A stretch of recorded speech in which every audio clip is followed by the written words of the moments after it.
Tungsten is making a comeback. Tungsten lights. I still love tungsten lights. Tungsten lights. Why are some DPs choosing to use tungsten lights when we now have lights with full wireless capabilities, dimming control, color temperature control, full RGB spectrums, and so much more? These lights were basically obsolete just a few years ago, and now I'm starting to see more and more of them. LEDs had a bit of a bad reputation when they first showed up on film sets. They were known for bad color rendering and would often have a green or magenta shift to them. But there was a big upside to them. For almost equivalent output, there was less power consumption. But this video isn't about specs in numbers, it's about admiring old tech that's now coming back and is still relevant in this day and age. Similarly to how shooting on film has made a resurgence, I think the same thing is happening with tungsten lighting. Just like some people like listening to music on a vinyl record, I think it just gives a sense of authenticity and an overall different feeling. One can argue that there's better skin tones or color renditioning, but I think to the average viewer, it's just splitting hairs. So my question is why? Why all of a sudden are tungsten units now becoming more popular amongst this younger generation of cinematographers? To answer this, we have to go back a bit.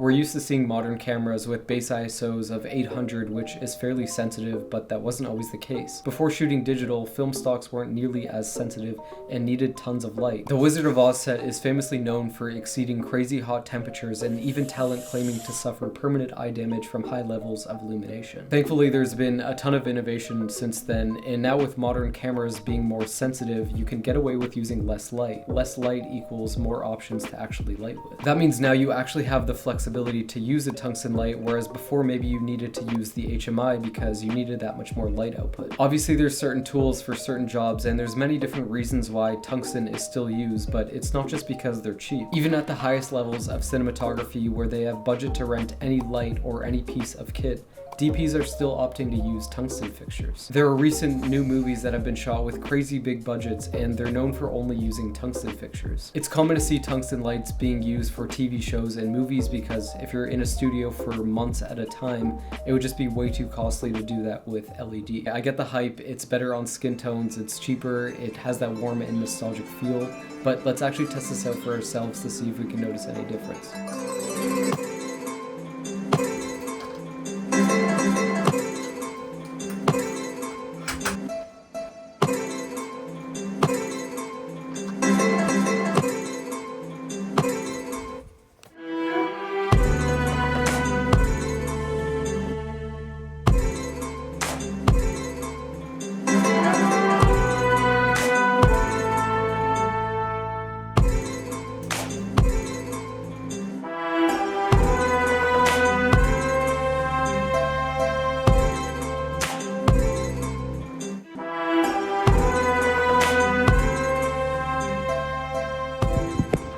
Both images are going through the same color pipeline, and I think you're going to be surprised to hear the results. If you guessed A as the tungsten light, you're correct. I actually had to do this test several times because I couldn't figure out why the image kept coming out magenta. There's a few things I can point my fingers at, which was the room I was filming in is purple, so it could have been bouncing off the walls. And also shooting on my C200, it tends to shift more red.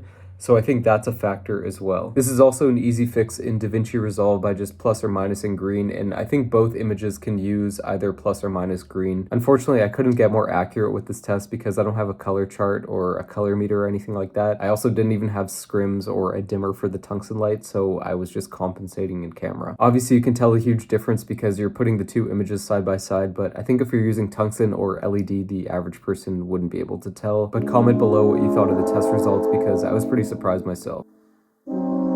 With all the tungsten praise, there's still some drawbacks to using it, like the dimming capabilities. If you were to put this light on a dimmer and dim it down, it would get warmer in color temperature, which you may not want. That's why these lights come with a set of scrims, which I also don't have, but they're essentially a mesh disc that goes in front of the light to bring it down in intensity. Having dimmable LEDs is such a luxury that we don't even realize. If you want to change the intensity, it's literally a touch of a button, and I think that's where the efficiency of LED takes over. If you had multiple tungsten units lighting a scene and wanted to bring them down in intensity, that means going around to each of them to drop scrims in front of them, whereas now that's just done through an iPad. Not only that, but the cost of gel is just crazy. If you wanted to buy a full roll of CTB, it costs over $200 Canadian, and the saddest part is, at the end of shoots, nobody takes the gel scraps home with them, it all just gets tossed in the bin. I think you can compare pros and cons all day, but what it ultimately comes down to with all new technology is sacrificing quality for efficiency. If an LED light were to stop working, you probably won't be able to fix it on your own, but with a tungsten light, you can easily change the bulb yourself, and I think that's the case with all new technology. I think this is a bigger topic on technology in general, which I'm not going to get into, but I think it's just funny how we're starting to pedal backwards a little bit and go back to the basics of things. Like, a reason why people love shooting on film is not just for the look itself, but it's actually for the vibe on set. Before you roll, you want to make sure the shot is perfect and you don't have unlimited takes. I've spoken to older crew members and they said the exact same thing. Like, when they were shooting film back in the day, everyone was just a lot more on their toes and it was a completely different atmosphere,